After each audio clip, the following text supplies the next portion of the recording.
Hey everyone, welcome back to my channel. If you're here to understand major shifts in the global economy, you're in the right place. Today, we're diving into an important and complex topic, the rise of de-dollarization in global trade. What does it mean? Why is it happening? And how could it change the way the world economy operates? Stick with me as we break it all down. To start, let's address the big question: what is de-dollarization? For decades, the US dollar has been the dominant currency in international trade. Countries use it to buy oil, settle debts, and even hold it as a reserve to stabilize their own economies. But recently, we've seen a shift. Some nations are moving away from using the dollar in trade and financial transactions. This process is what we call de-dollarization. Why is this happening? There are a few key reasons driving this trend. Economic sanctions. Many countries are looking to reduce the dependence on the dollar due to geopolitical tensions.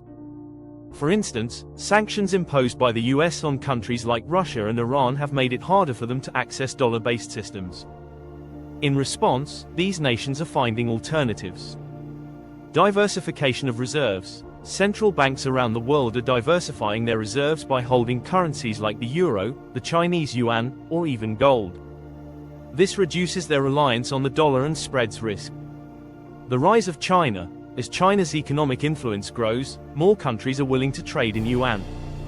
China has also established bilateral trade agreements that bypass the dollar entirely, like its recent deals with Brazil and Saudi Arabia.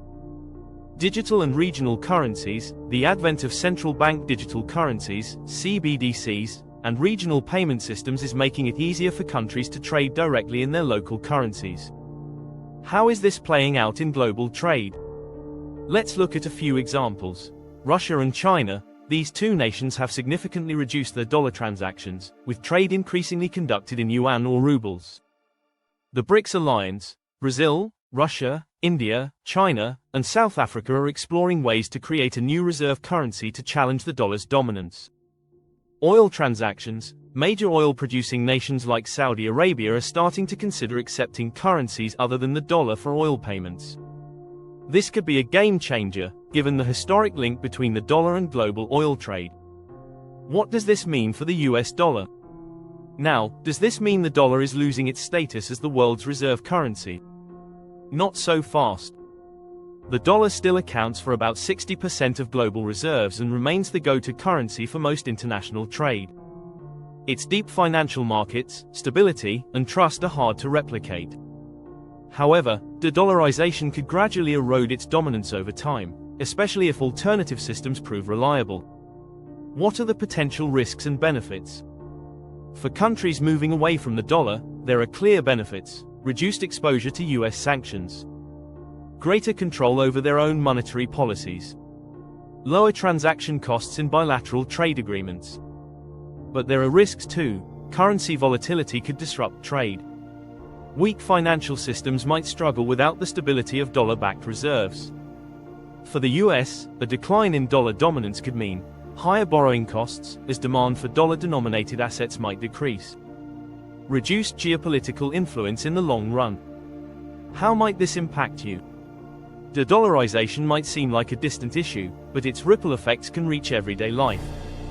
For instance, changes in currency values could impact the price of imported goods. Global economic shifts might influence interest rates and inflation at home. What's next? The process of de-dollarization isn't going to happen overnight. It's a gradual shift that depends on factors like geopolitical stability, the strength of alternative currencies, and global economic conditions.